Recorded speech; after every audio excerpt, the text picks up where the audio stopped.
Chers amis, bonjour à vous, c'est Cyril de Lille. L'augmentation des catastrophes naturelles et même de certaines attaques d'animaux. Voilà le sujet dont je veux parler aujourd'hui.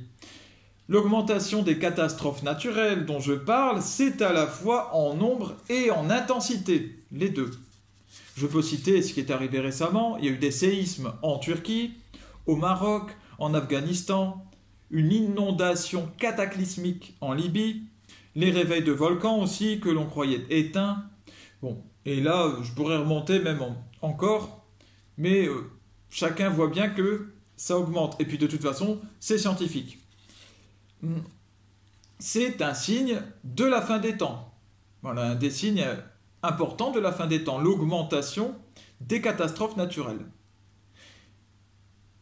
Alors, d'où vient ce phénomène? Est-ce qu'il est voulu par Dieu? Est-ce que c'est voulu par le diable? En fait, c'est forcément voulu par Dieu, car tout ce qui arrive est voulu, ou en tout cas, on va dire que Dieu le permet.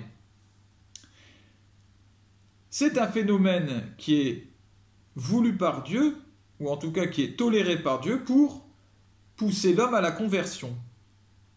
Parce que malheureusement, nous avons besoin de traverser des difficultés, nous avons besoin de toucher le fond pour nous convertir et être sauvés au paradis. C'est comme ça, la plupart du temps, l'homme a besoin de ça. Et Dieu, dans sa grande bonté, eh bien, peut choisir de nous envoyer des phénomènes qui vont représenter pour nous des épreuves, mais qui vont nous permettre de nous approcher de Dieu par la foi, en nous remettant à lui.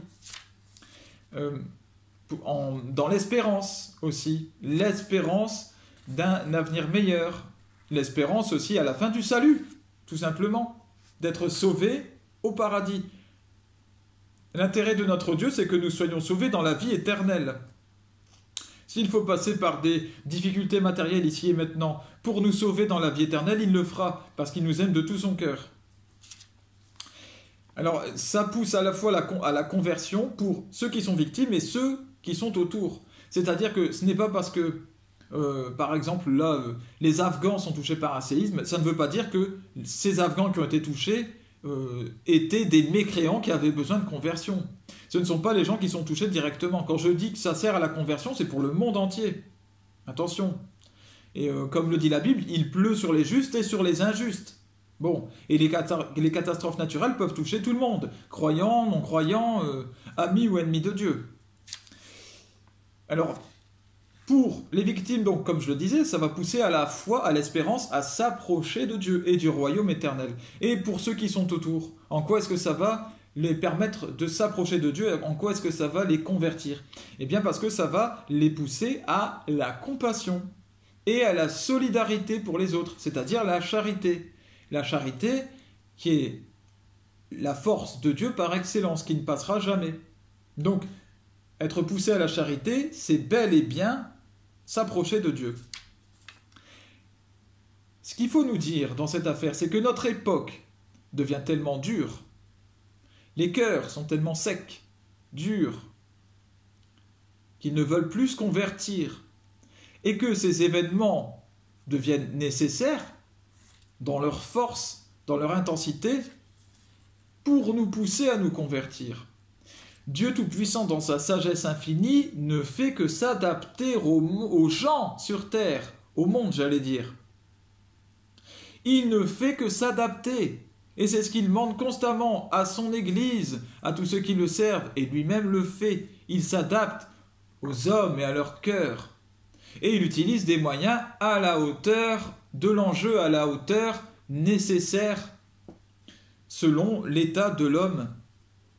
Les attaques d'animaux, voilà, en particulier marins, il y a des attaques de requins, il y a des attaques d'orques, eh bien, elles répondent à leur mort croissante à ces animaux. Les hommes qui font de plus en plus de dégâts dans les mers, qui tuent, qui détruisent, et pas que dans les mers, bien entendu, nous le savons bien.